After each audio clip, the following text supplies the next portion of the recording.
Hi, this is Kogito, and welcome to another Through the Ages video. So in the last video we saw, as a result of me winning my first 3-player game against Gaiden and Fiantric, I am now in a pretty reasonable position in the group after 2 games. If I can do well in some remaining games, I can definitely set myself in a position to win this group in something of an upset. But of course that requires me to do well in those games. So in this video we'll see the second 4-player game played in this group between all players. If I can do well in this game, I'll set myself again in a position to potentially win the group. If I do poorly in the game, the group's definitely not over, but after 3 games, if I'm, say, 3rd or 4th, it'll be harder to come back. Still possible, but obviously every game counts a lot. So without further ado, let's take a look. In this game, I'm playing second, and we can take a look at the leaders and wonders. So in Age 3, we have Molena and Fleming as theater leaders. No Hollywood, though. There is an internet with Pierre. There's also Steve Jobs and Bill Gates to pair with a spaceflight, as well as Gandhi in the game to potentially make a theater-focused strategy in Age 2 perhaps more viable, although there's also a Churchill to punish militarily. In Age 2, we have 3 theater leaders, well, Gandhi kind of, Bach, Gandhi, and Shakespeare, so one of these into Gandhi is perhaps a strategy for this game.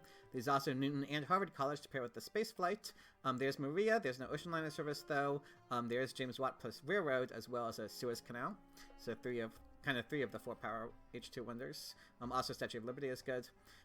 In Age 1, there are 3 quite strong wonders to get potentially even first. Silk Road, Forbidden City, and Universalis. Also, Machu Picchu can be good, just more situational, so skipping the Age A wonder definitely viable here. As for leaders, we can see there's 2 military action leaders. Most of these leaders I would classify are not transitional leaders, though, so they would like to be elected more earlier. So an Age A leader that is fine with leaving place soon is maybe better than usual. To get to the game, Weidenbaum playing first takes Hammurabi over Confucius. My choice, though, is kind of a little interesting. I think normally Confucius plus a yellow card would be a snap pick here, but I think I think there's 2 other options at least worth considering. First is the Stonehenge as the only Age A wonder on the row, and a pretty good wonder at that, one of my favorites. That being said, though, while there are some powerful Age A wonders potentially left in the deck, Pyramids and Library specifically, and as mentioned previously, there's also a bunch of strong Age 1 wonders, so I think taking an Age A wonder isn't necessary, especially if you're taking Confucius. You can last a little longer without a wonder. So I think Confucius plus a yellow card should be better than the Stonehenge by itself. But I actually think I pretty highly consider Sun Tzu. I mean, Engineering Genius also possibly defensible. I think I highly consider Sun Tzu for a couple of reasons. There's a fair amount of Sun Tzu synergy in this game, with Jan Žižka in particular, as well as a Suez Canal. Also Isabella for potential colonization payoffs. Genghis Khan can also potentially be strong with Sun Tzu if you upgrade heavy cavalry and get it with Genghis. So I actually think this is quite a strong Sun Tzu game, and also this is a game where potentially both Sun Tzu and Caesar could be in the game, and if both Sun Tzu and Caesar are in the game, then playing as Confucius gets a little scarier because the event deck is moving even quicker because you're seeding with Confucius. So, for all those reasons, I think taking Sun Tzu here over Confucius. Also, just speaking personally, the more I've played, the more I've come to value Sun Tzu and see him as quite a strong leader, actually. So I think taking Sun Tzu over Confucius here would actually be fully defensible. That being said, the fact that I think if they were actually available both for 1 civil action, I might indeed take Sun Tzu over Confucius. But since Confucius is available for 1 less, and you get the frugality with him, probably because it's the yellow card that doesn't take a civil action to play, that makes them a bit better because, you know, you're getting that extra value along with your leader. And the other reason, actually, I decided not to take Sun Tzu is because Weidenbaum took Hammurabi. I thought that even if this is a game with both Sun Tzu and Caesar, I thought that, you know, Hammurabi maybe will have more trouble than Confucius setting up militarily. So I thought that maybe, for example, if I take Confucius, which I do end up doing, and Fiantric and Gandon get Sun Tzu and Caesar, maybe they'll target Hammurabi instead of me. Fiantric chooses to take the wonder, though, as well as the stockpile. Stockpile is probably a better card than patriotism. And Gandon, but that leaves Gandon with Engineering Genius plus Sun Tzu. I think, you know, maybe I would have taken Sun Tzu as Fiantric because there's so much synergy, but I can also understand wanting to take the only AJ Wonder on the row. Ganon gets quite a strong start with both a strong leader in this game as well as the engineering genius. Age 1 begins.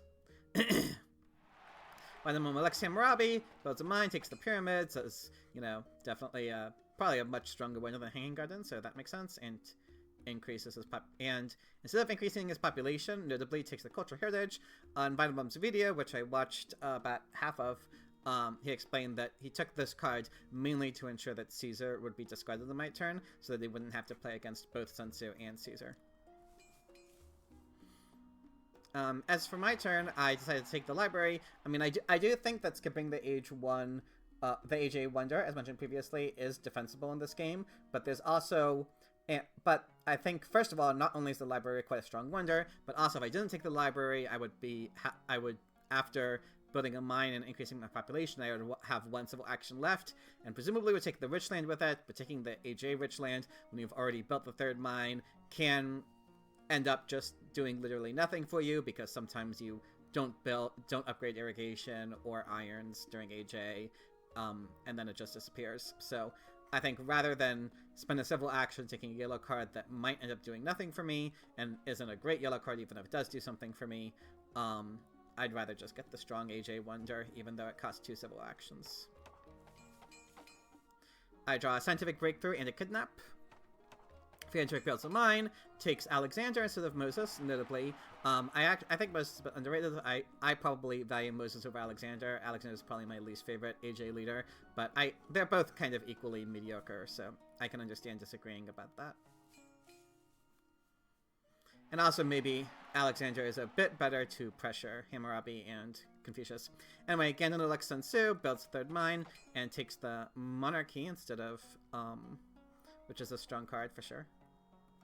So it makes sense. Vitamum doesn't see it, instead builds the second lab and decides to take the iron for 3 civil actions. It's an expensive iron, but because of that cultural heritage he took, he is actually able to play it next turn instead of upgrading them. That being the case, does make this, you know, stronger, and probably justify spending so many civil actions just to make sure he has it in his hand. Even though I think that the irrigation would also be a good card for him. I've also come to value irrigation more in recently.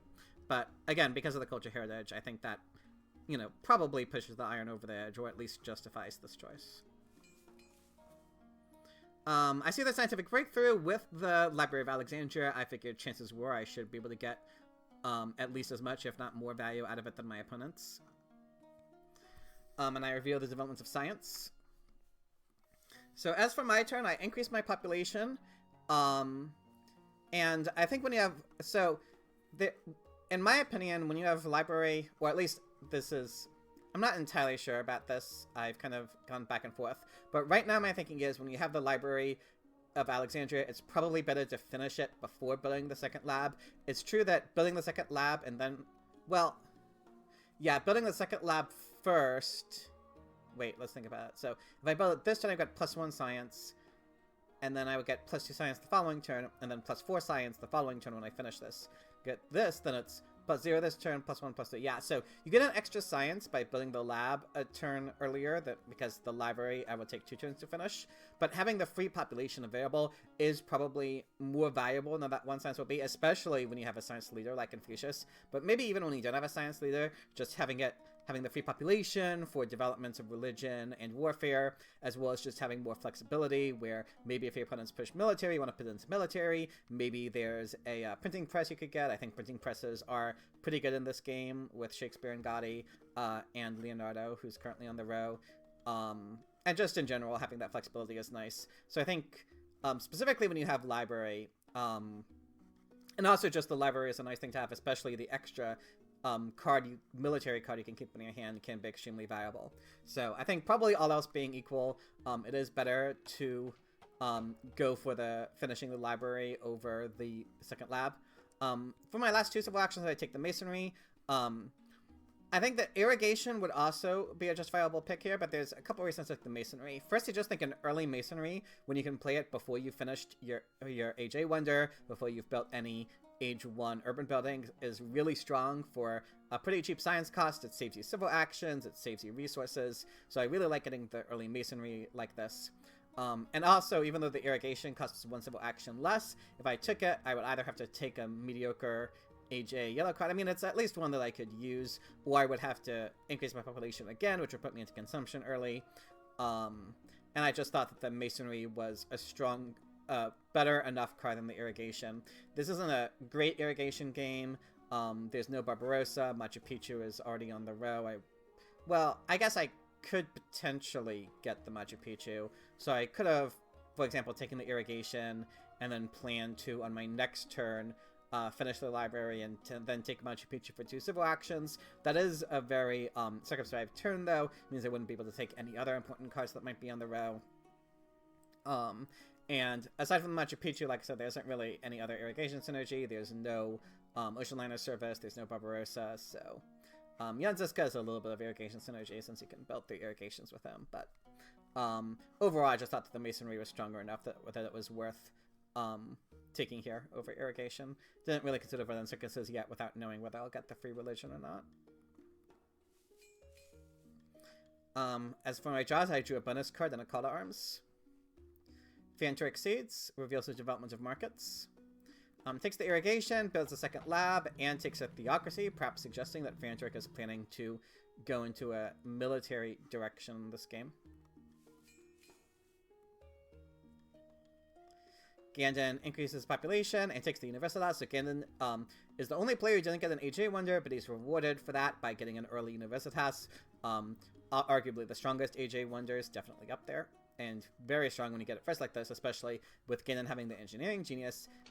He's going to be able to finish it pretty quickly, potentially as soon as next turn if he gets another resource develop. No, yeah. He'll definitely be able to finish it next turn thanks to the Engineering Genius. So this is looking to be a quite a strong start for Gandon.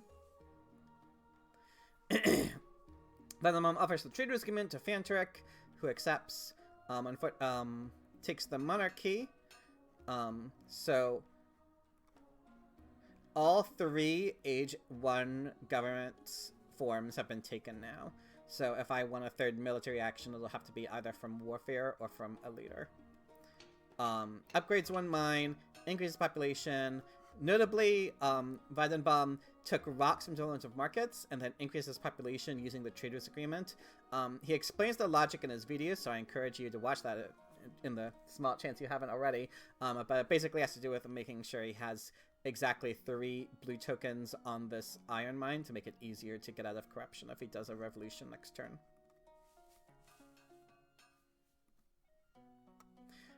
I see the Kidnap playing against Alexander and especially Sun Tzu. The chances of the call to arms hitting me are pretty high, so much safer just to seed the Confucius event. I reveal development of politics. I draw a raid, a wealthy territory, and a developed territory. So this turn was a little hard for me. Because I really want to take the knights. Not only because knights are really a nice card to have, and all 3 are back-to-back here, which you definitely don't see every day. So if I don't take this copy of knights, I'm definitely not getting it. And it's not only is knights just an important card in general, it's especially important when you're playing against Sun Tzu, because if Sun Tzu upgrades a cavalry tactic, and you're the only player not in on that cavalry tactic, that can be really bad. Now, it is true that there is Genghis Khan in the game, who you could potentially look to get instead of a knight to get on those cavalry tactics, but obviously it's just 1 leader in a 4-player game. You don't know when he'll appear, you don't know if an opponent might take him first, so I just thought that it would be way too risky to pass up on this copy of knights, but that did make the rest of my turn a little annoying, because in order to get out of corruption, after finishing the library, which I definitely wanted to do, I have to build a warrior. I definitely would have preferred, if I could have, say, taken the breakthrough instead, and an extra civil action to increase my population. That's not only giving me a free population, but also delaying the warrior commitment, so I can draw an extra card earlier. I don't have a tactic in my hand yet. I think that that would have been ideal, but I wasn't willing to pass up the knights to do that. As for keeping cards in my hand, I can keep 3 of them, so I'm definitely keeping the bonus card. I think I keep the aggression just to make sure I have a neutral Confucius event to seed if I don't have a better one. And so it's really just a question of probably which territory I want to keep more. And I decided that, yeah, with having Confucius and Library of Alexandria, I would probably have more than enough science. So of the two territories, I would probably rather win the wealthy, because rocks might be felt more likely to be a need for me than science was. And I drew a fighting band. Fandrick uses Alexander's ability, develops irrigation, upgrades twice, and takes the second knight's copy. So, and plays a heavy cavalry tactic. So, you know, normally a hard tactic to get, but in Fandrick's position, having potential extra happy faces from Stonehenge and Theocracy, getting these early irrigations, having the stockpile, it'll definitely be very plausible for him to get free population to put into knights. So this is definitely potentially drawing this heavy cavalry tactic early maybe explains some of Fandrick's actions in this game.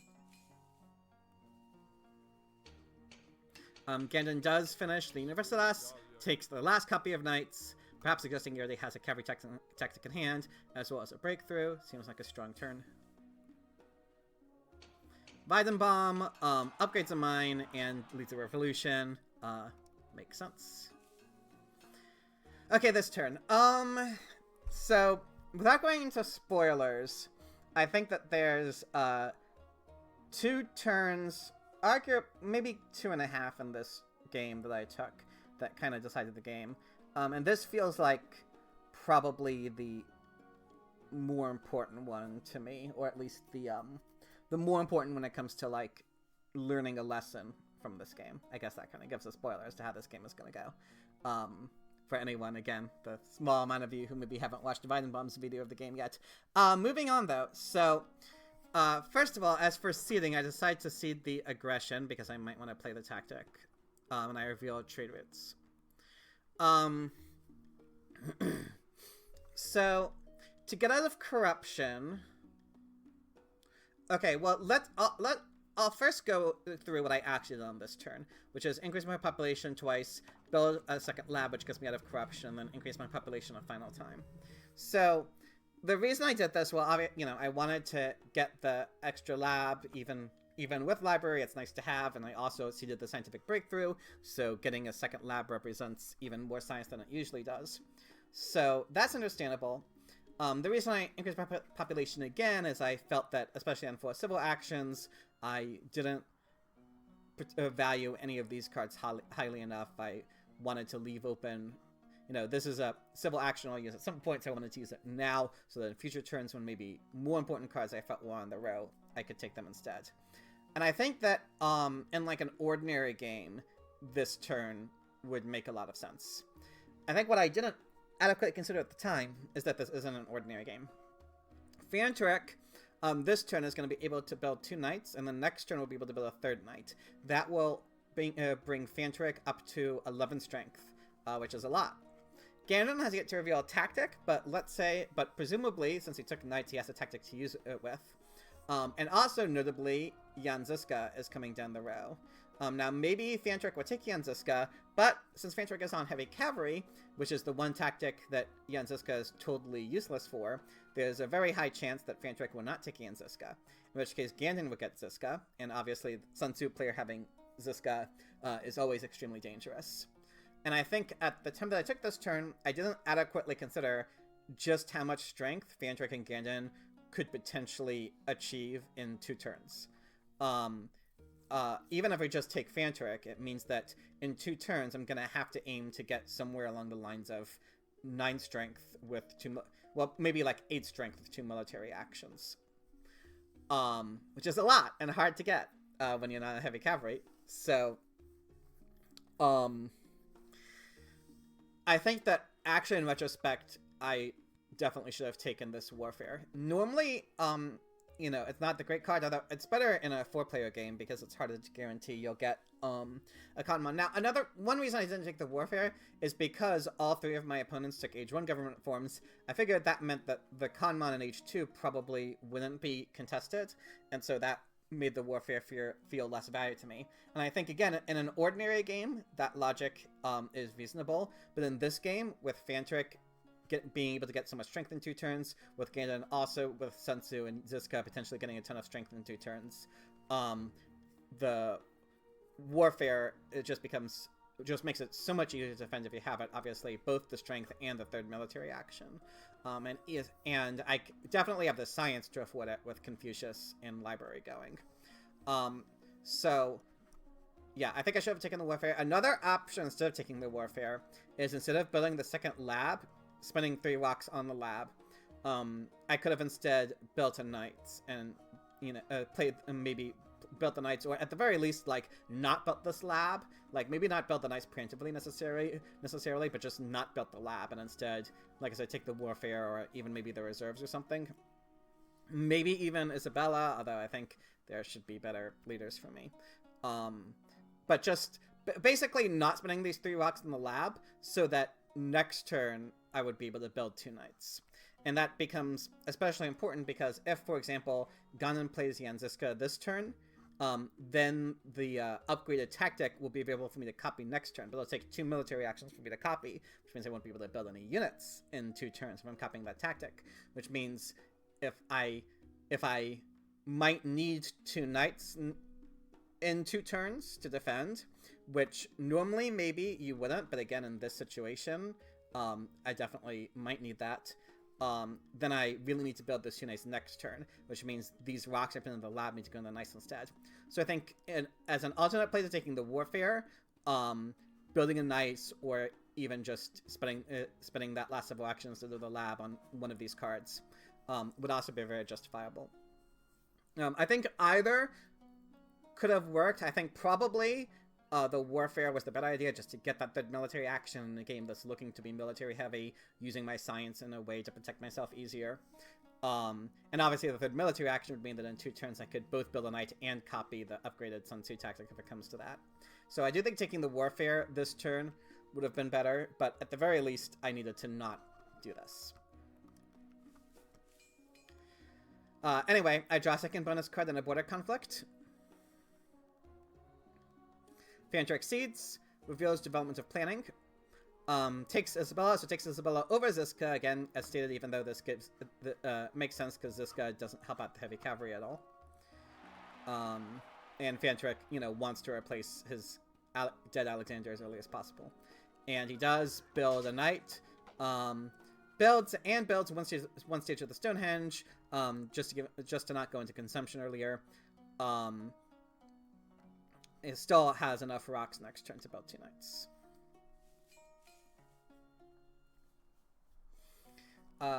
Gandon offers Fantric the Open Borders Agreement. This would have been really nice for me to have, but unfortunately I don't. Perhaps Gandon didn't offer it to me because he thought that I might be very vulnerable without the third military action, and had aggressions in his hand already or something. Anyway, he has the medieval army tactic that he's able to upgrade with Sun Tzu and having Yanziska, and so it builds 1 knights. And next turn he will be able to potentially build a second knight to go up to 8-11 strength, the same as Fantric. Fantric will actually get 12 strength thanks to Theocracy. Vitamin Seeds reveals development of agriculture, event deck flips. Vitamin increases population twice, takes Genghis Khan to enable him to use this upgraded Sun Tzu tactic even without any knights, and builds 2 warriors, and takes the warfare. So Vitamin Bomb takes the warfare that I didn't take, which will obviously make it a lot easier for Vitamin Bomb to defend himself from the strength Fantric and Gandon will have. And builds 1 stage of the pyramids with his last civil action. I seed, so that, that's the colony, I believe. Yeah. With the second, even though Fantric has Isabella with the second bonus card, I felt there was a pretty good chance I could win that colony. Reveal one of my Confucius events. So I take the Iron for 2 civil actions, which I think is good. So this is another turn that really ended up deciding the course of the game. So again, we'll see what I did and then I'll talk about it. I do build 1 knight, that's all I have the rocks for, and I take Gutenberg as my leader along with the Brennan Circuses that now that there was a development of religion, I'll need this for Happy Faces. Let's talk about Gutenberg though. So here's the logic behind Gutenberg. At this point in the game, there's it's already nearing the end of Age 1, and there's only one copy of Alchemy on the row. That means that there's a very good chance that one of the alchemies will be available late, which means that I felt that in this game, this would be like a game that Gutenberg can be very strong in, because there's a good chance that I'll be able to wait until the end of the age, get a lot of Confucius science value before playing Gutenberg at the end, and then just using his ability 3 or 4 times before getting a good H2 leader. And I think that logic is very sound, and, you know, we'll see, but it ends up being applicable in this game. That being said, the problem is that, as stated previously, Gandon next turn will be able to go up to 12 strength with the Heavy Cavalry and Theocracy. Fantric Roll. Gandon will be able to go up to at least 11 strength himself, thanks to getting a second army going with a second knight. Whereas currently, I will only be able to go up to 7 strength if I copy the medieval army tactic, because I won't have a 3rd military action to build another knight. And so at 7 strength with 2 military actions versus Fantric and Gandon, I will definitely be vulnerable to aggressions. And Weidenbaum 2 will be able to build a 4th warrior and then copy this for 2 tactics, which will give him plus 7 and go up to 10 strength himself. So I basically, currently, next turn, I'm going to be vulnerable to aggressions from all 3 of my opponents. And chances are at least one of them, if not 2, have an aggression in their hand that they'll be able to play against me. The only way I can avoid those aggressions is if I get a 3rd military action. And right now in the deck, there are 2 ways for me to get a 3rd military action. There's a second copy of Warfare, and there's Joan of Arc. But by taking Gutenberg this turn, I will not be able to take Joan of Arc, even if she's available for me next turn. Now, I don't know if she would be. Obviously, she might not be on the row next turn. But I think it's arguable that, I think for that reason, my play last turn was the real issue, because the Warfare was available for me right then, or like I said, I could have just built the Knights of the Lab, and I chose not to. So I think as a result of what I did last turn, this turn, the only hope I'll have of defending is if I take a risk and basically just cross my fingers and hope that either Joan or the second Warfare will be available for me next turn. So I think you could argue that maybe Gutenberg is of high enough value in this game that, like, eating the aggressions for a turn with Gutenberg and knowing, more importantly, like, knowing Gutenberg is in your hand and eating aggressions with him for a turn might be better than, like, taking the chance on Joan showing up, and maybe even the second Warfare will show up, which would also work. At least the Warfare is available in one of these rows, in one of these slots. So I think that's arguable. I mean, I don't think that, like, eating 1 turn of aggressions is necessarily game ending. Maybe at this level it can be, though, against opponents this strong. It really depends, I guess, on, like, how strong your economy was beforehand. I mean, my economy is not any better, really, than anyone else's at this point in time. They're all kind of weak. I guess Fantric... Well, Weidenbaum has iron upgrades, Fantric has food upgrades, so... Yeah, even considering my military situation, it's not like I'm getting a bonus and having a strong economy with a weak military. I kind of just have weak both. So with that being the case, maybe, like, I'm in a worse position than usual to, like, eat aggressions for a good economy, because I don't even have a good economy to justify the aggressions I'm eating. Yeah. So I think probably I shouldn't have taken Gutenberg and instead, like, increase my population or something. But I think that, like I said, the last turn was the issue. This turn is just what's the best way to make up for the mistake I made in my previous turn. And it was probably just, like, not taking Gutenberg and hoping that either Joan or Warfare will be available next turn. Anyways, I just got the Fighting Band. Maybe I could have kept it or even played it for potentially a little bit of extra strength next turn, but I don't think one would have made a difference. I do draw a Fighting Tactic, though. We'll talk about this next turn. I'm still a little unsure about the way I play it. Fantric Seeds reveals another Confucius event. Plays the Theocracy, also takes the Code of Laws, which I'll be able to play easier with the Stonehenge, and builds 2 more Knights to go up to 12 strength, as stated. Definitely threatening. On Fantric's side, after seeding, it reveals a strategic territory. I do bit through on this. Could have been a good... unfortunately, Weidenbaum plays before me and is able to win it with 3 himself. It definitely would have been a good territory for me, I think. But I wasn't willing to bid the knights on it because I need the knights for the medieval army tactic or the phalanx tactic. But I was playing copy medieval. We'll talk about that. Anyway, Gandon builds a second knight, plays the monarchy, and takes a rich land and a theology of happy faces as well as a second rich land. Weidenbaum Siege reveals an immigration, which helps Weidenbaum and Fantrick.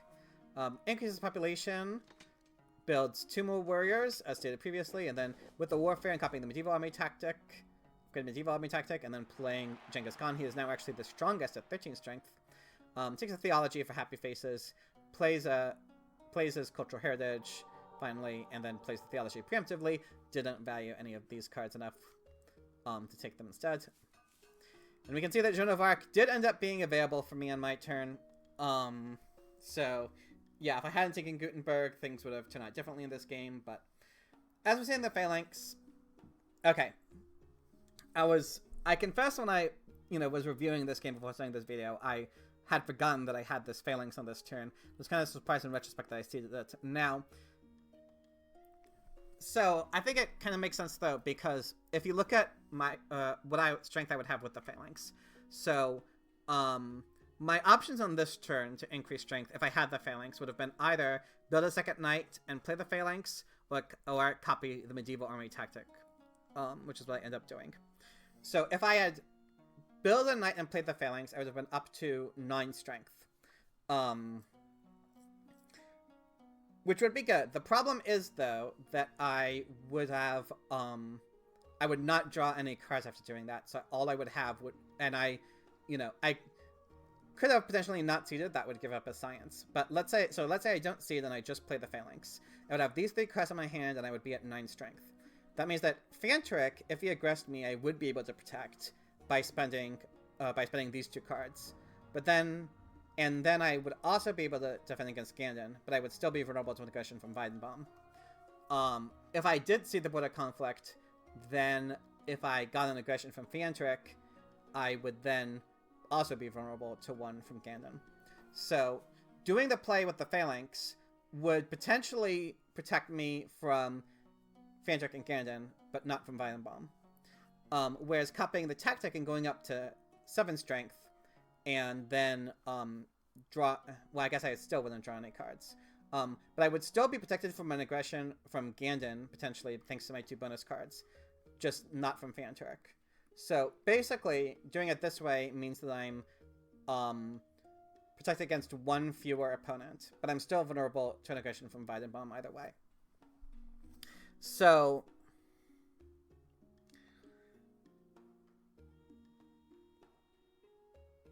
I guess it was still wrong for me to do. Well, another issue is that if I played the knights and then played the phalanx tactic, and then the following turn I would copy the medieval army tactic, but that means that for 2 turns I'm drawing 0 cards, which means that, and let's say I don't see the border conflict, because if I see the border conflict, that would kind of defeat the point of playing the phalanx. So I'd need to not seed this turn, and I wouldn't seed next turn either, because I'd need to keep the bonus cards to defend. And then, well, I guess by next turn I might be playing Gutenberg anyway. But so that's basically I would be costing myself 2 science from missing out on 2 Confucius seeds, as well as 1 card draw, which is less important because I would play the phalanx in exchange for being safer this turn against Fantrick specifically. Which is probably... I mean, Fantrick... I mean, chances are that's an aggression, but... yeah, I mean... Maybe it would have been worth doing after all. I think that... One thing I perhaps didn't consider when doing this, though, is that while it is true that... So we'll see on my turn. I'll stop talking. Well, also, seeding also costs me this rebellion, unfortunately. So in retrospect, not seeding would have definitely been the correct call. I mean, I guess another reason why I was thinking of seeding the phalanx is because on this turn I was thinking of building the bread and circuses to protect me from a potential rebellion, but then the rebellion was revealed anyway. If I had,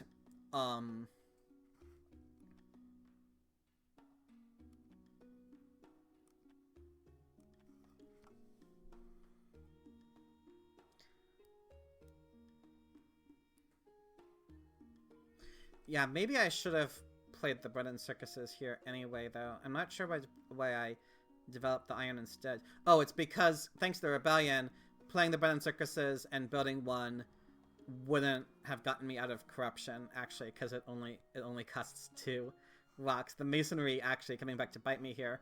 Building the bread and circuses only cost me 2 rocks, and I wouldn't be out of corruption. So this was a pretty bad rebellion. Like I said, I think on my turn, before seeding, my plan had been to build up bread and circuses and copy this tactic. That would have put me at 8 strength.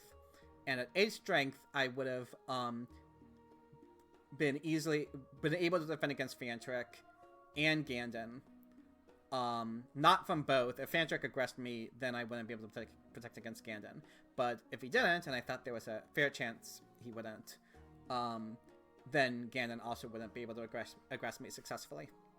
So building the bread and circuses this turn would have helped me a lot, and basically put me in roughly the same position as if I had built the second knight and played the tactic, because that would have put me at 9 strength. Whereas if I had built the bread and circuses this turn, I would have been 8 strength, which, as we saw, is kind of almost the same against my opponents. Now, unfortunately, though, this rebellion being revealed screwed up my plans and made it so that, like I said, I was not able to build the bread and circuses. Well, I could have built the bread and circuses and another warrior, but I didn't want to build a 3rd warrior. I need to get a 2nd knight instead.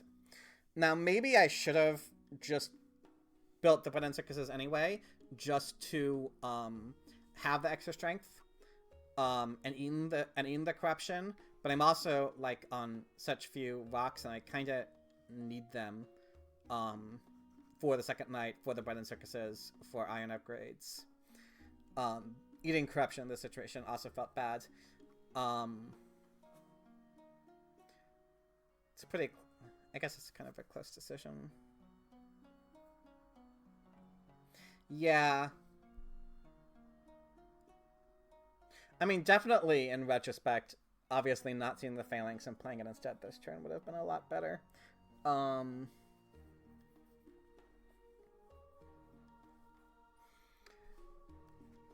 It is what it is. I think at the time my decisions made some sense, even though they were risky. Maybe I'm in a situation where taking risks is justifiable. But obviously things didn't work out for me. At least Fantric doesn't seed, instead doesn't aggress, instead he seeds, reveals my scientific breakthrough. The Stonehenge allows him to play the Code of Laws, and now he completes it and builds another warrior, interestingly, because he wants to copy the upgraded medieval army tactic, which is more powerful than heavy cavalry now. This puts Fantric at a total of 15 strength. Gandon plays a raid against me, and I had to think pretty hard about if I wanted to defend it, because I am actually able to defend against the raid with my bonus cards. But at the end of the day, I figured that I was actually fine with him destroying the lab. I have a ton of science right now, and I kind of, you know, it's almost like, you know, my decision to build that lab, as I said, kind of questionable in retrospect. I kind of don't want that population in the lab. I would rather have it in my military. And so, for that reason, I figured that the raid wasn't actually that bad for me.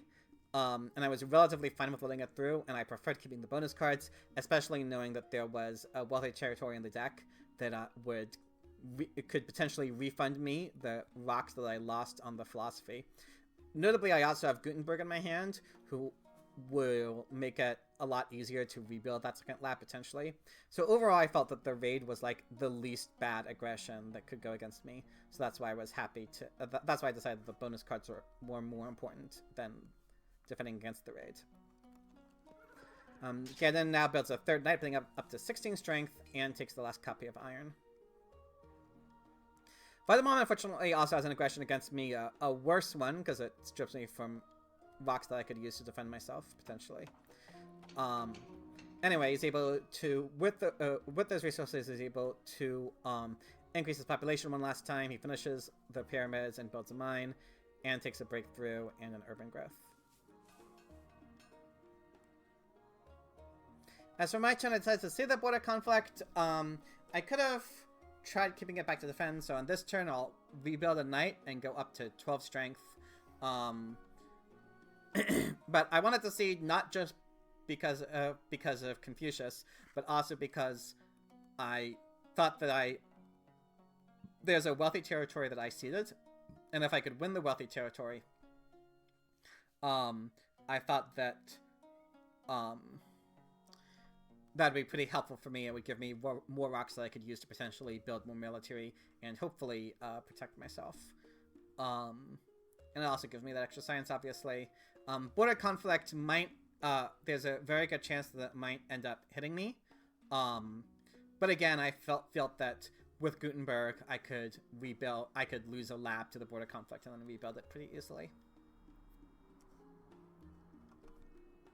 I do reveal the wealthy territory, which I am willing to win.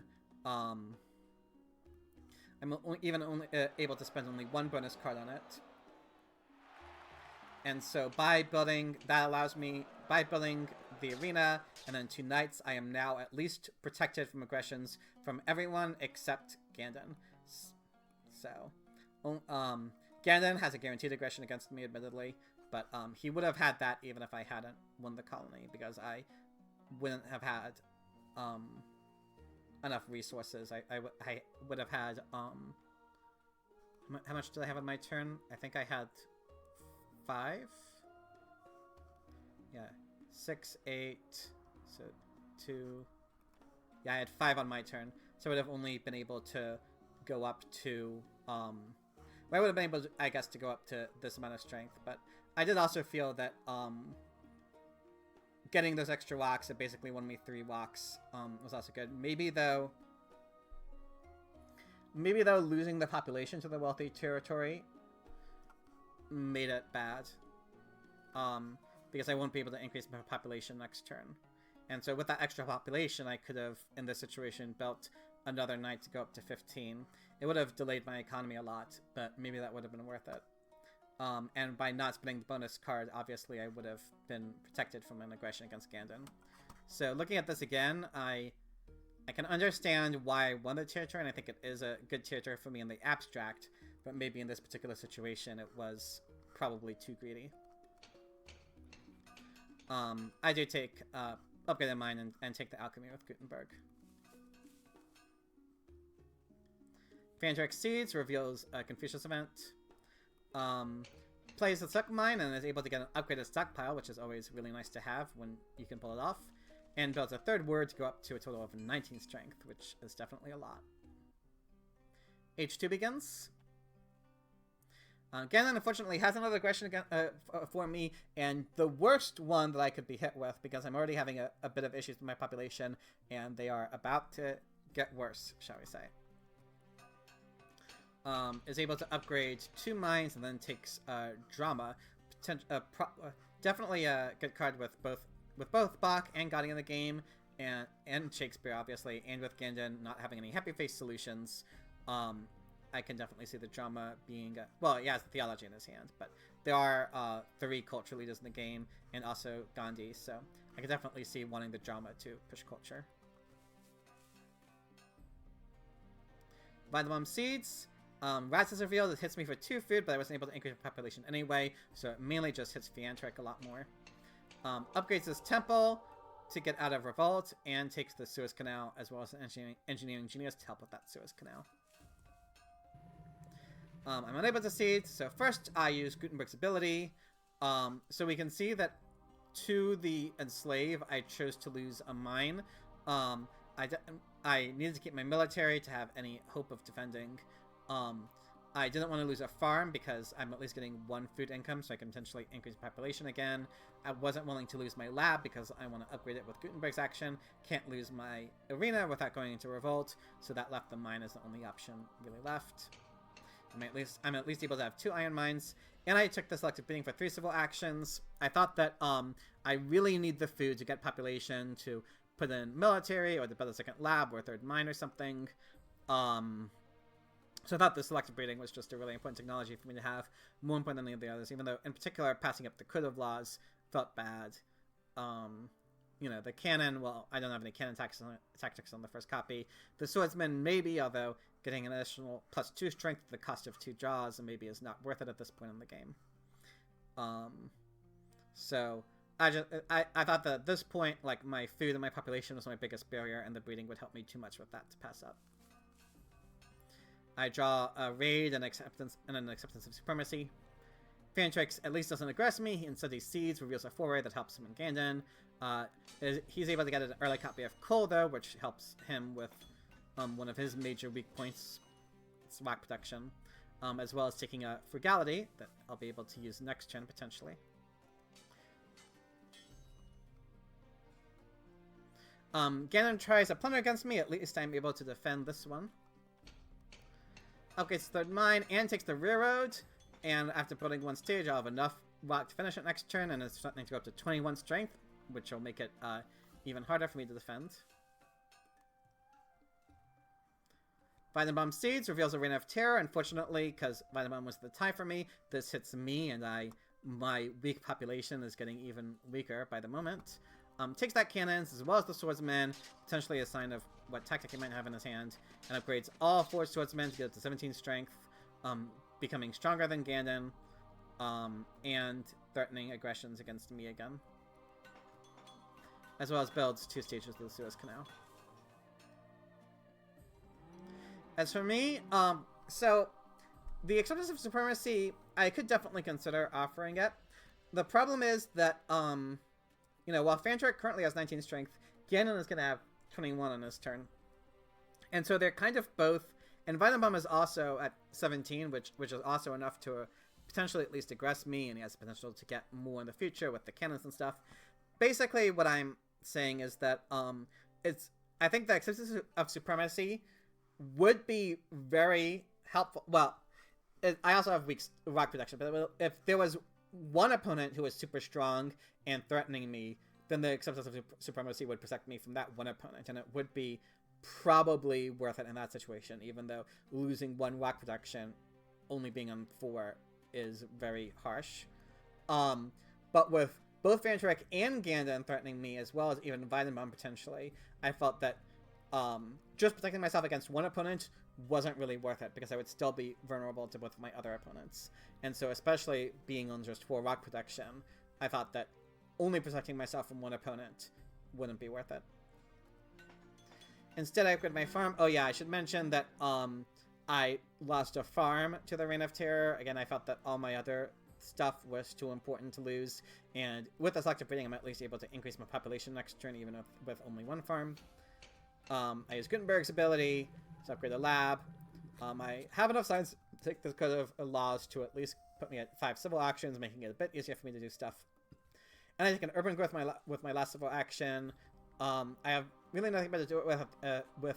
It's an urban growth 2 instead of urban growth 1, and at the very least it'll let me potentially build a 2nd alchemy really cheap with Gutenberg, using Gutenberg's action one last time. I draw a wealthy territory and a defensive army. Unfortunately, no bonus cards. And now Fantric has drawn an aggression that he can use against me, and a pretty bad one for me at that, the Spy. Takes a journalism, builds one journalism, and takes an opera, a suggestion that these might be aiming for Shakespeare in this game. And Gandon also has a war over territory that he declares against me, and with my population issues, this will make those even worse, sadly.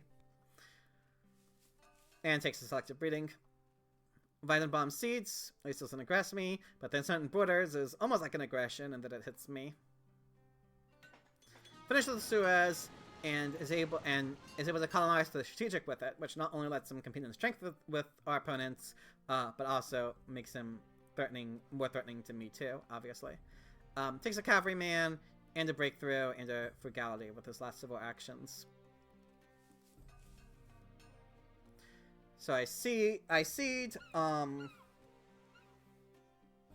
That was another wealthy territory. At this point, I was like, my situation is really bad, and I need to take risks. If I want to have any chance of, like, you know, definitely winning or potentially even not finishing last. And so even though I don't have any bonus cards in my hand right now, I felt that, you know, one way that I could potentially, you know, take risks to come back is if I can get a strong territory for cheap, because, I don't know, I play at a time when my opponents don't want to bid on it or something. So, and also, you know, revealing a territory on my turn would make it easier for me to win it potentially. And it was a vast territory, which would definitely be very nice for me to have, but unfortunately I'm not able to win it. Fantrick does pretty cheaply at that. So I'm not able to defend myself against this war. I would need to get up to 17 strength to lose one less yellow token, and I am not able to do that. So instead, I just use Gutenberg's action one last time. Now, I knew after the war I would lose 2 yellow tokens, which means that I will need to have a free population or put something into an arena to not be in revolt. So I knew that even though I built this lab with the Gutenberg action, there's a good chance that I would have to destroy it next turn anyway, in order to put that population into the arena. But I thought that so basically what this will represent to me is 1 rock, thanks to the urban growth, plus 2 science and 2 culture, because I'm not spending a civil action with it thanks to Gutenberg. And I thought that 1 rock for 2 science and 2 culture was actually a pretty good deal. So that's why I did this. But I'm definitely not going to be able to use Gutenberg's action in the future. Luckily, I have quite a nice leader, even just with alchemies. And since I'm losing 1 alchemy, Newton will at least give me help out my science protection a little bit. Now we can see how much that spy cost me. Without it, I would have had just enough science to play the strategy this turn, which would have, which I could have potentially played the strategy, and then instead of building the lab, I could have built an arena, for example, or a knight, maybe, to only use 1 yellow token, but unfortunately I didn't have that option. I still wanted to take the strategy so I could play it next turn. It would help me a lot. And with my last of action, I take a cannon. With defensive army tactic, I thought that I might, you know, if I could find a chance to, for example, ship my knights away on a colony, and if I am able to get the 2nd copy of Rifleman, then I could potentially use this defensive army tactic. And I wasn't sure if I would have a good chance to use the urban growth too anyway, at least not anytime soon. I draw Ravages of Time and a War of Technology. Fantrick takes the 1st copy of Rifleman and the urban growth in reserves. Rebuilds the knights to go back up to 19 strength, and builds 2 more sieges of the Silk Road, notably delaying his 2nd cool upgrade a bit.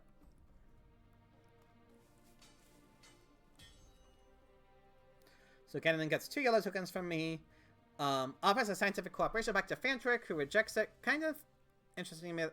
Notably, right now it looks like the scientific cooperation pact would be actually been in Fantrick's favor potentially, but we can see that the scientific method is available for Ganon on this turn, and he's has enough rocks to get 2 actually. So after this turn, Ganon would definitely have a lot more science protection than Fantrick, so it was right, I think, for Fantrick to reject this pact. And Fantrick just put that lab. Doesn't upgrade the 2nd one, though. Oh, I guess he's 1 rock short, but still +6 would be more than +4, and then Ganon is going to get +8 soon. So, just builds the selected breeding preemptively, needs to be a bit efficient on the civil actions with only 5, so it doesn't take the reserves, for example. Does, however, build a 2nd warrior to become strongest again. Weidenbaum, unfortunately, has another aggression, so this is, I think, the 4th aggression I've been hit with, I believe, as well as a war. Takes the last selective breeding, plays it, upgrades a farm twice. Notably, there is still in corruption, so this plunder kind of only got Weidenbaum 2 rocks and 1 food. because without it, I think he wouldn't have been in corruption, right? Yeah, he wouldn't have been in corruption without the plunder, so it kind of only gave him 2 rocks and 1 food. But it still cost me 4.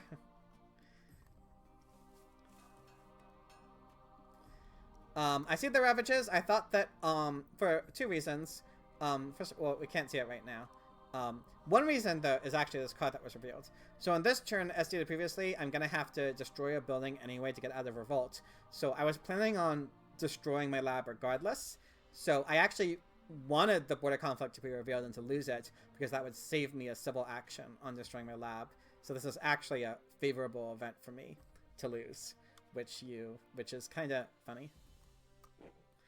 But also we can see that the Ravages will cost me the library, but I felt it'll cost Fantrick. Well, Fantrick, I mean, the Happy Face could definitely cost Fantrick, especially if he's maybe relying on Oppers or something.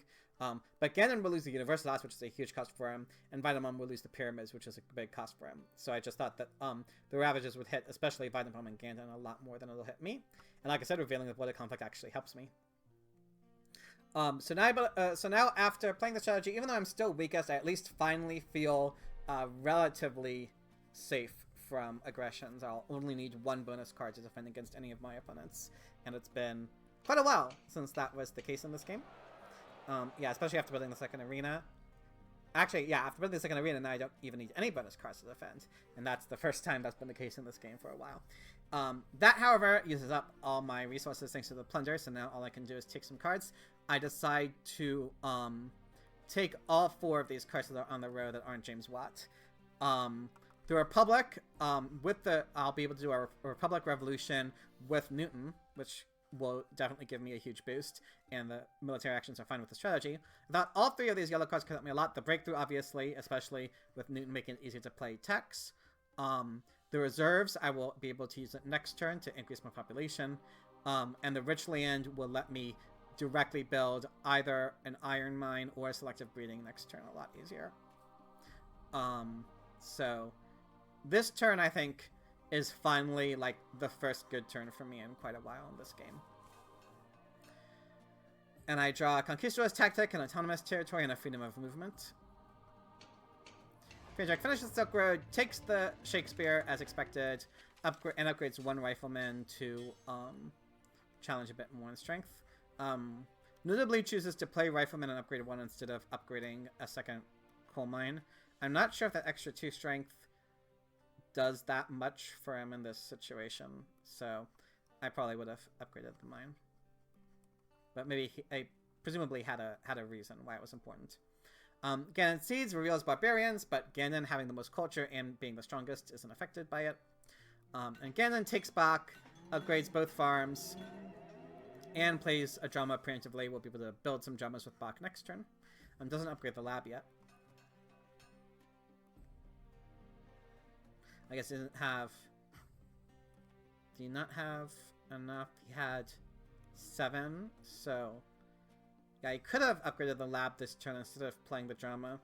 But he's probably planning on moving the philosophy into the drama with Bach.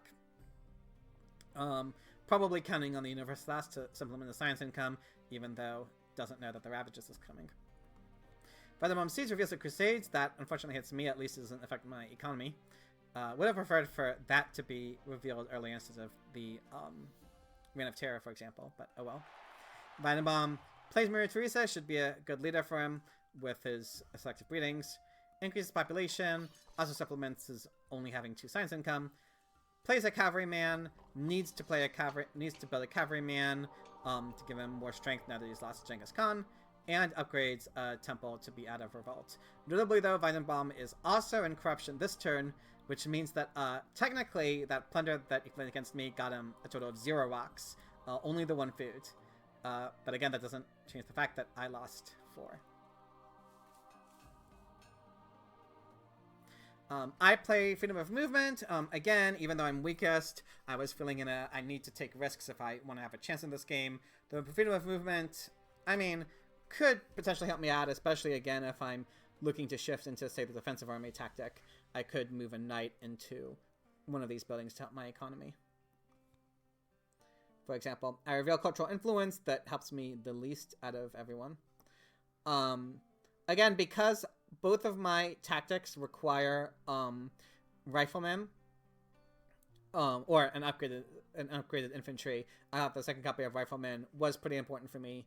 And also just in general, like, even though I am currently protected, well, except from Ganon, but he doesn't know that, if my opponents decide to upgrade military anymore, then I will need some way to increase my strength. It's currently gonna be a while before I have a significant amount of population, if ever, so it felt like getting an additional +4 strength from riflemen, even if I don't switch tactics, could make the difference between defending against aggressions or not. The cost of taking a rifleman, though, is it means I'm unable to do a Republic Revolution this turn, which is definitely quite annoying, but I felt that the rifleman was enough to justify that. And I didn't care enough about these cards. I mean, I might not upgrade the building again this game. I didn't really need any of these, especially don't want to take text when I'm only on 4 science income. Wave of Nationalism I could have considered taking instead of increasing my population like this, though. But another reason I did this is because next turn I was planning on doing the Republic Revolution. Then I would have 1 civil action left with Newton, and I was thinking I could do a Republic Revolution and then rebuild a farm or a mine, which I thought would be quite good to do and would make up for and would be better than taking this wave for 2 civil actions. And draw an economic progress, promise military protection, and at least a bonus card. So now I am able to defend against Ganon too. Fandrick Seeds, if Ganon does try an aggression. Anyway, reveals a colony that I did not bid on. This one I did not feel I could afford the population loss for. RESIBUDAMA ends up winning it, helping with the Suez Canal. Fandrick plays Shakespeare and is able to get 1 duo going with him, as well as finally upgrades the second coal mine and takes an efficient upgrade for the last coal mine upgrade. Ganon Seeds reveals an inhabited territory. This one I was willing to bid on because I could, get extra population to rebuild, but I couldn't bid that much, only having 1 bonus card. Ganon ends up winning it for 3 units and 2 bonus cards. So definitely a significant cost, which perhaps suggests that Ganon has a plan for that population instead of in those units, and indeed he does, because he's able to build 2 cannons and has the mobile artillery tactic for it, thus making Ganon strongest again. Also plays Bach, and he takes the wave that I didn't, and builds 1 theater directly to get some culture going. RESIBUDAMA offers an international trade agreement pack to me. I was definitely very happy to accept this, getting a little bit of extra rock income. RESIBUDAMA builds a cavalryman and takes a scientific method to finally help out with the science production a bit, although Maria was already helping with that out of it. Also finally gets him out of corruption. I offer a promise of military protection to Ganon to help with my strength. This means that, well, it doesn't technically protect me against Ganon because the pact would be cancelled if Ganon tries to attack me, but at least it protects me more against my opponents, and at least gives Ganon an incentive not to attack me. So this turn I am willing to do the revolution. I can also build a rifleman, and thanks to, I think the pact that RESIBUDAMA offered me, the international trade agreement, made me decide to build a second farm instead of a third mine. Maybe I should have done that anyway, just because I need population so badly in order to do anything else. But especially, I think, with the pact, rebuilding the second farm instead of the third mine is the right decision. But I'm also able to upgrade 2 riflemen, and so thanks to that pact, I'm actually now able to be, well, tied with Ganon for being strongest, which I thought was definitely worth the culture loss from the pact. At this point, I decided to discard the defensive army. It just felt that, especially, like I said, with me upgrading, it just felt like I would need too much free population to put into cannons, and with 2 colonies having won by my opponents, I wasn't sure if I would get a good opportunity to get rid of both of these knights. So I wanted to keep my flexibility. I guess I could have, probably should have discarded the economic progress actually instead in respect, or maybe the war. I mean, maybe at this point I get the war going. Economic progress, probably very unlikely to be helpful for me given my poor income. Draw a war over technology and immigration, and age 3 begins. Frederick increases population, builds a third farm, and upgrades his mine, so now he has pretty strong food and resource income. Takes a patriotism and frugality too, to help potentially protect himself. Frederick is now starting to fall behind in strength a bit.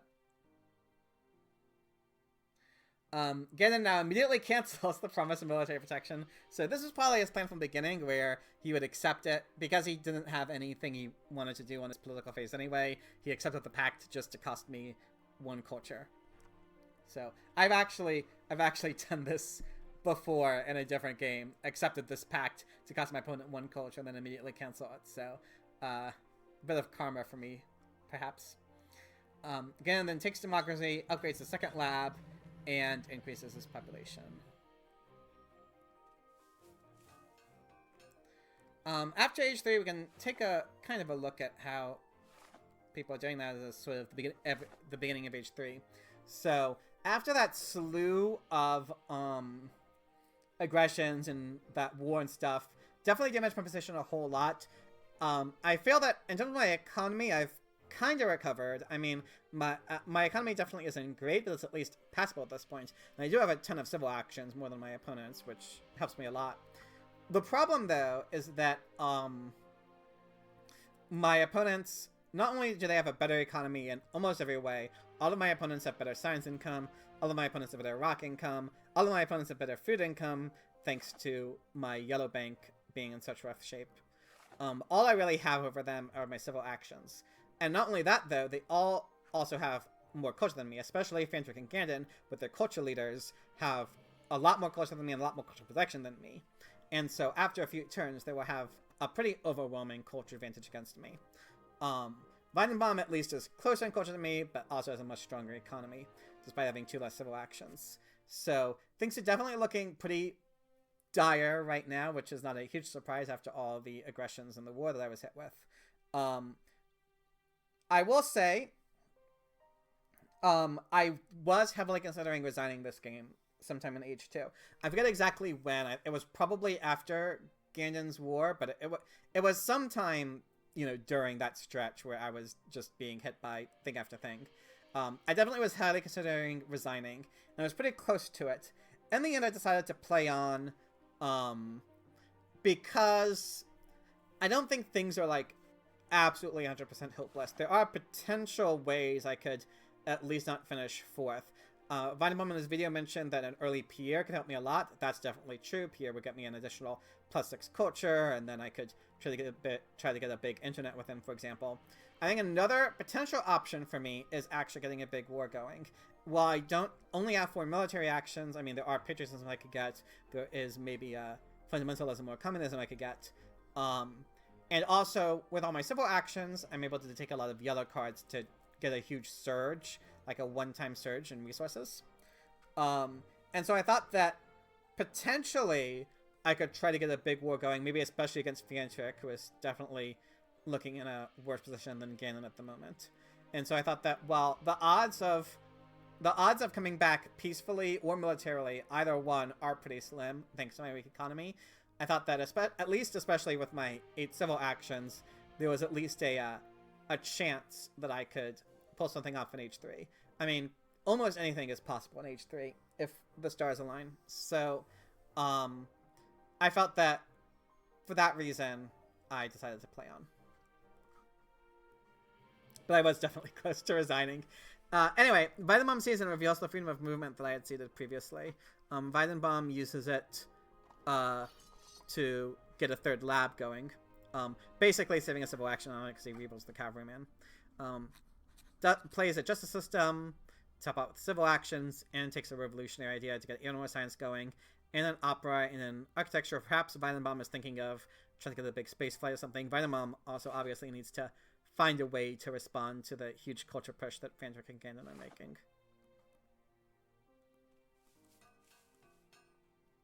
I seed, at least I'm not the weakest anymore while seeding. I don't remember anymore what card that was. Sorry. Anyway, I reveal National Pride. which ups fan tricks.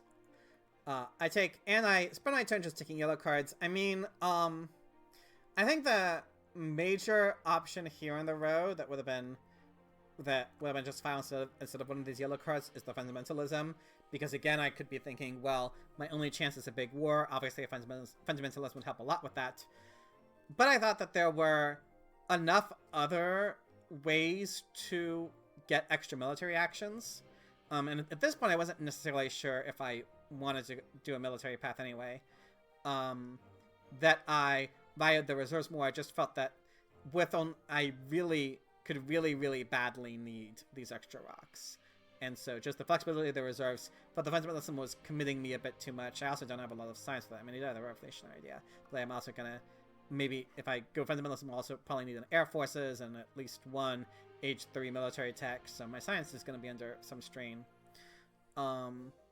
But mainly I just thought that I really needed the rocks. Discard one of my wars, draw a shock troops, which at least is an H3 tech I'm going to aim for, as well as an impact of wonders and a bonus card. Fantor Exceeds reveals the ravages of time that I stated previously. So Fantor is able to get out of it pretty easily by building a second theater, going up to 19 culture production, which is definitely a lot. Us takes a team sports up with this happy face situation. At least, you know, this not being a happy face hurts him maybe a fair amount, actually. As well as takes an engineering genius. Cannon Seeds reveals the wealthy territory that I stated previously. I was willing to put a fair bit into this, but unfortunately Weidenbaum is able to win it instead, because he plays before me. Gandon plays Democracy and takes Milena, definitely a very strong leader for him. Transitioning from Bach into Milena, always great. Rebuilds. Yeah, oh, I guess Gandon, with the freedom of movement, moved Knights to Scientific Method. Yeah, like, similar to what Weidenbaum did to get more science production going. Rebuilds the Knights and then builds second drama. Weidenbaum rebuilds the Cavalryman that he sent to the colony and takes the Statue of Liberty, and he takes the fundamentalism, so Weidenbaum is clearly aiming for military too. Not surprising, since Weidenbaum is also getting pretty significantly behind in culture. And he's able to finish the Statue of Liberty with the architecture. So, an especially strong wonder with Maria, obviously. As for me, I decided to seed the autonomous colony. Again, I felt that I really needed to take risks if I wanted a chance in this game. And also, if I wanted to go for military, that extra military action might be of huge help to me. And with 2 bonus cards, I thought there was a decent chance I could win the colony.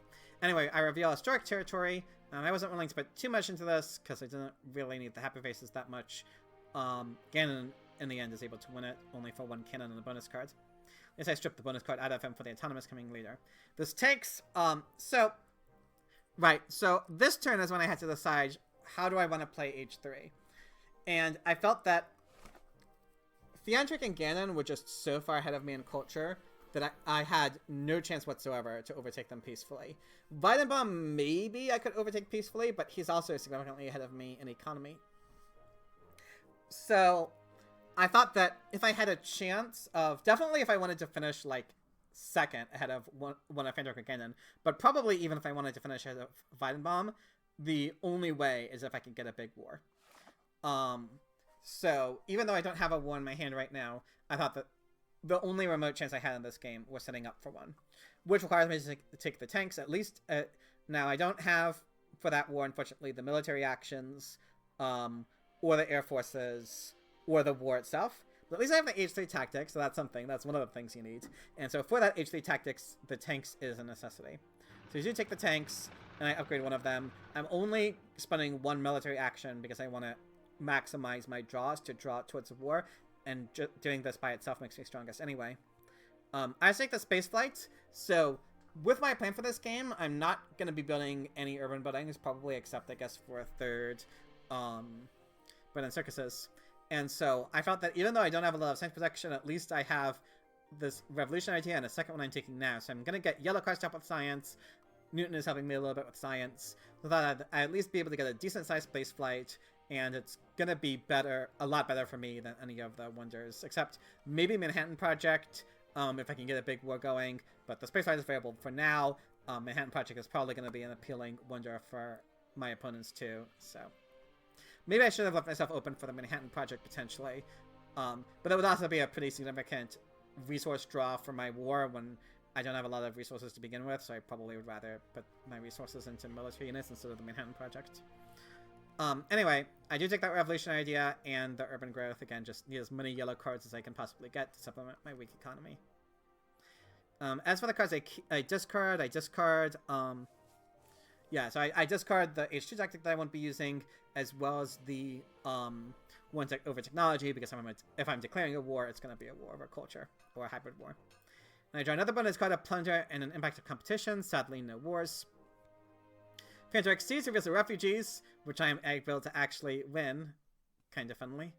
Fantrek takes the second democracy, builds a team sports, and upgrades one warrior to rifleman, both of which make him the strongest now. Yep.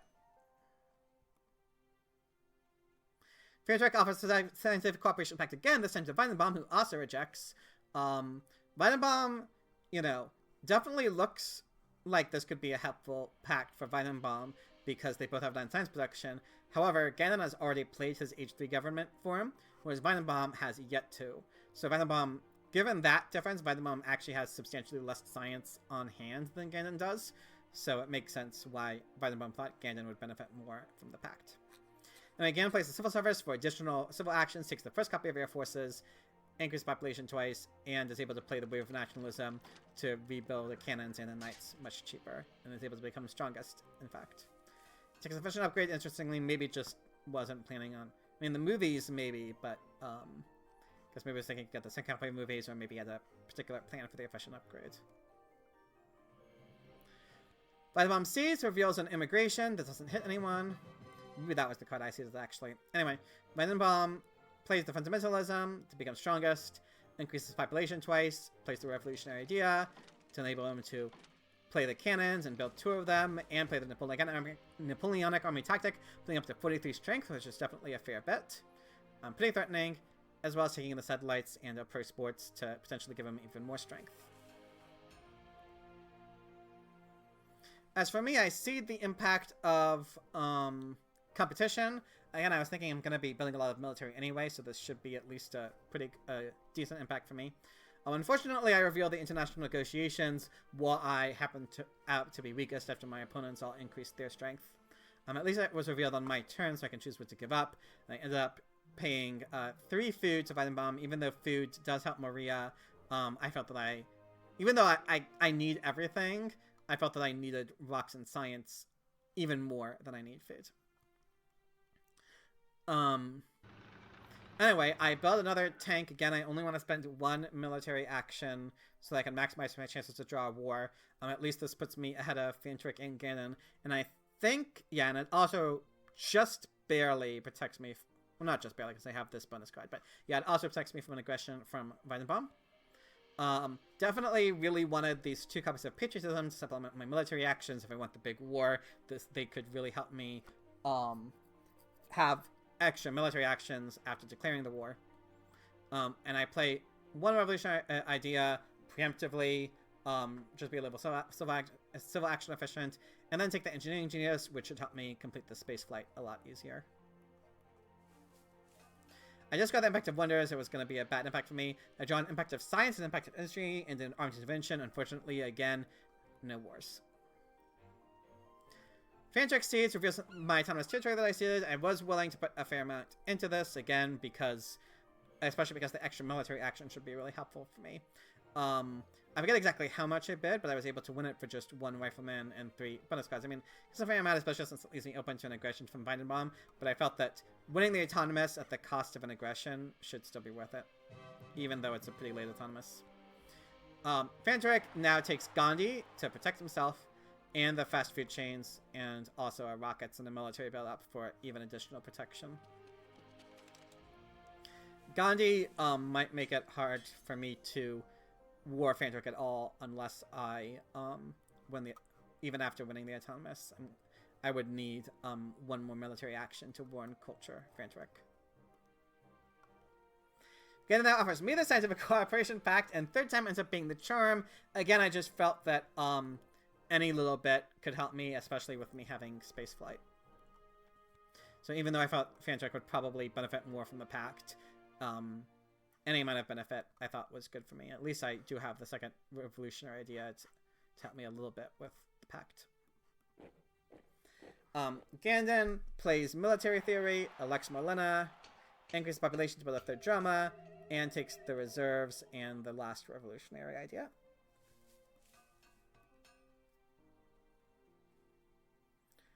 Weidenbaum doesn't aggress me, actually aggresses Fantrek and kills Gandhi with an infiltrate, which definitely maybe ruins Fantrek's plans of being able to protect himself. Takes an air forces and build gates, increases population, plays gates, takes a multimedia, plays it, and builds one. Okay, as for my turn, so first I see the impact of science. So, unfortunately, after the players took so many cards, it looks like the age is very likely to end after Gandon's turn, which means that I'm not going to get a war, no matter what. So, I thought that the impact of science, I was planning on taking the computers this turn, and the impact of science, I should be able to win it. Like I said, take the computers, upgrade one of them. I also played the patriotism to upgrade another tanks to allow me to play the shock troops tactic, which means that I am able to defend against everyone except Weidenbaum, but I could defend against Weidenbaum with only one bonus card, so I hope that that would dissuade Weidenbaum from aggressing me. I also increase my population to build a third arena that I need to be I will need once the age ends. As like the pro sports, I think just as a maybe cheap building to upgrade for potential impact of architecture or something. And I take a reserves for more rocks. As for the last card, so I have a confession to make. Watching Weidenbaum's video, he explained that one of the reasons he played the infiltrates was because he thought maybe I could take the air forces. I won't need it for myself because the game is about to end, but as a denial to Fantrek, because Gandon has a potential to declare a war on Fantrek and then build 3 air forces, each of which gives 10. So Gandon has the potential to do a 67 strength war against Fantrek this turn, and obviously it would be a lot harder for Fantrek to defend without an air forces. I will confess I didn't think of that option here on my turn. I was I mean, it's looking pretty hopeless for me at this point without having drawn the war or anything. So I was also kind of like, you know, not spending a ton of time on this particular game at this point in time because it was feeling extremely hopeless for me anyway. It is true that maybe the only chance I had to finish third was to cut the air forces and then hope that the war would just be so huge that Fantrek would fall significantly behind me in culture. Maybe that was a potential possibility. But yeah, I just didn't think of it, and I wasn't spending enough time on this game at this point in time to think about it. Definitely a lesson for me that even when things look hopeless, there's still maybe potential options if you look hard enough that you can pursue. So, yeah. I'll talk about this at the end, but this game definitely taught me a lot of lessons. At least I don't draw the mocking war in the last draw that you can't use draw. Fantrek builds a third library, and then after playing both the patriotism and the military buildup, is able to set himself up at least a little bit for the war that Gandon is threatening. And Gandon indeed does declare that war against Fantrek, and as said, is able to build 3 air forces for 67 strength, also 6 in engineering and a modern infantry, and the second computers. Making sure that the game ends. Weidenbaum, unfortunately, is willing to try an aggression against me that does succeed. And also can build the United Nations for 16 culture. Doesn't reveal an event with it, though.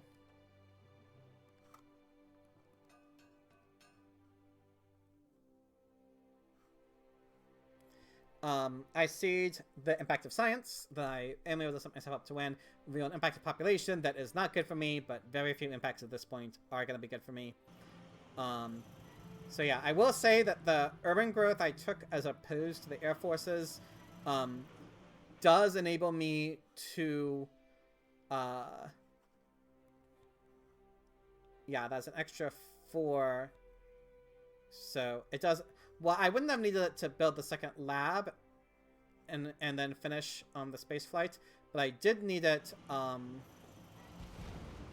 actually, I did. Yeah. So the urban growth did enable me to get 12 science production on this turn to win the impact of science.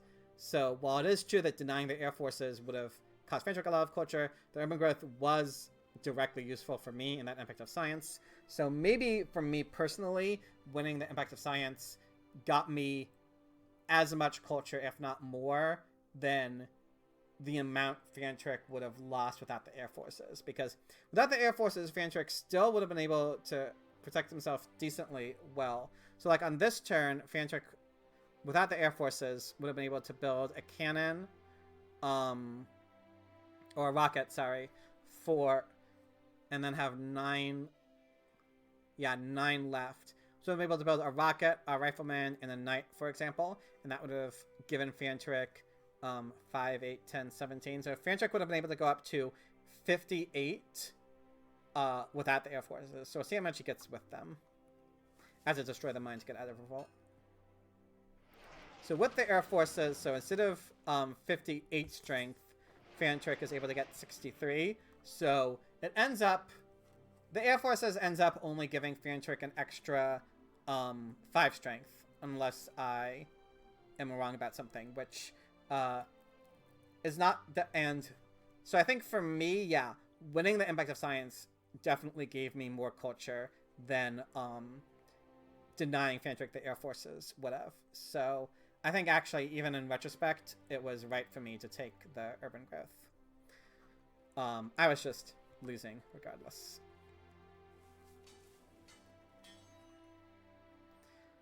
So again, is only able to get 9 culture from the war, and is able to get almost as much from the armed intervention he has against me, making it even less likely I'll be able to snatch 3rd. Well, okay, so Ganon is actually able to win the impact of science, so I only get, like, so I would have had 7 science production, or maybe 9. I guess the impact of science ended up giving me, I guess the urban growth probably ended up giving me 5 culture, maybe 10 culture. Regardless, though, it was as much, at least as much culture as Fantric would have lost without the air forces, I think. So, yeah, I don't think that made a difference for me. So before the final impacts, we can see that, well, yeah, I don't think there's anything in the deck that could possibly get me even 3rd. Looks like Fantric and Ganon are competing for 1st and 2nd. So, like, I'm definitely getting last, Vandenbaum's definitely getting 3rd, so it's just a matter of Fantric and Ganon actually have exactly the same amount of culture before the final impacts. So the first impact is the impact of science that I seeded. This helps Ganon a lot against Fantric, obviously. It makes it a lot more likely that Ganon will win. I come in 2nd. Next is the impact of architecture. This is a relatively even impact. I don't lose that much compared to my opponents. Next is the impact of harmony. So this impact is even for Ganon and Fantric, a little bit better for Weidenbaum, and pretty bad for me, unsurprisingly. Next is the impact of variety. This is also even for Ganon and Fantric. Gives Weidenbaum 4 additional culture over them, and is, you know, kind of bad for me. Next is the impact of government.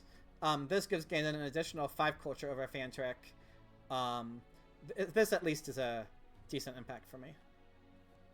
And the last one is the impact of competition that I seeded. This gives Fantric actually an additional 4 culture over Ganon, but it's not enough to catch up, and that impact of science that I seeded is actually the difference in the game between Ganon winning or them actually tying for 1st.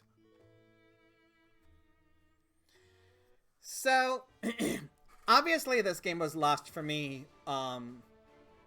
at the end of Age 1 and the beginning of Age 2, when I was too vulnerable to aggressions and I got hit by a lot of them. As well as that one war, and also some strength events, the Reign of Terror being especially brutal. I think I pointed out the ways I could have played differently, especially I do believe that taking the warfare that turn was the right decision. Even maybe especially so because it would have denied it to Weidenbaum and it helped Weidenbaum out a lot. But also because it would have been really good for me. The turn after, hoping for Joan or potentially the second warfare and maximizing the chances I could get a third military action the following turn definitely would have been better. Even on that turn, I think that sealing the phalanx was way too ambitious for me at the moment. I also didn't really need, I guess, the extra Confucius culture as much because I had that library, I had the scientific breakthrough in the deck. So yeah, I think that even though it maybe wouldn't have helped me out as much as it might seem, it definitely would have helped me out. And so that was also a mistake. So those 3 turns in particular, back to back, I think I made pretty huge mistakes in all of them. Maybe not, except for seeing the phalanx, although I think, ironically, that's like the least bad mistake, even though it seems like the most obvious. The previous 2 turns were like less obvious mistakes, but ended up being much more consequential, I think. Regardless, those 3 turns back to back definitely cost me the game. I think after those 3 turns, I played reasonably well. And, you know, I mean, in age 3, you know, it was kind of hopeless no matter what, but I feel like I at least maybe played to my most likely outs in age 3. And I feel that, like, at the second half of age 2, I did, you know, a fairly good job of, like, recovering. It was just too late at that point. You know, Fandrick and Gannon just had Bach and Shakespeare and kind of ran away with the game. So I think that this was a very important game for me to play just in terms of my overall development. In terms of teaching me the lesson of paying attention to my opponents, especially their strength that they're threatening, not just next turn, but in the following turns, and preparing myself in advance for being able to respond to that, and respecting those strength pushes, especially in a 4-player game, but also in other formats. That's definitely probably the thing I'm least good at in Through the Ages, and something that I have to really improve on. And so, even though this was a very brutal game to play through personally, I think probably taking losses like these is important in your development as a player in this game. So, now to take a quick look at the standings. Even though that was a very brutal loss, was still only 1 loss. I'm not that far behind in the group. I'm actually still ahead of Fantrick, thanks to my victory in the 3-player game. Only by 1 point, though. Gannon is currently in the lead, but he has 1 more game played than Weidenbaum. So, Gannon and Weidenbaum are definitely both in the lead in the group right now. But Fantrick and I aren't that far behind. So, brutal loss, but just 1 game. If I can do well in my remaining 3-player and 2-player games, it's definitely still possible for me to win this group. So important to, you know, pick up your mentality, you know, leave the past in the past and tackle each turn and each game in its own. So we'll see how the next 3-player games go in the future. Until then, though, hope you enjoyed this video. As always, I mean, even though I think my mistakes in this game may be a little bit more obvious than they usually are, if you notice any maybe less obvious mistakes that I didn't point out, please let me know in a comment, or if you have any other observations on my play or my video making. Always looking to improve in both. So hope you enjoyed this video, and maybe I'll see you in the next one.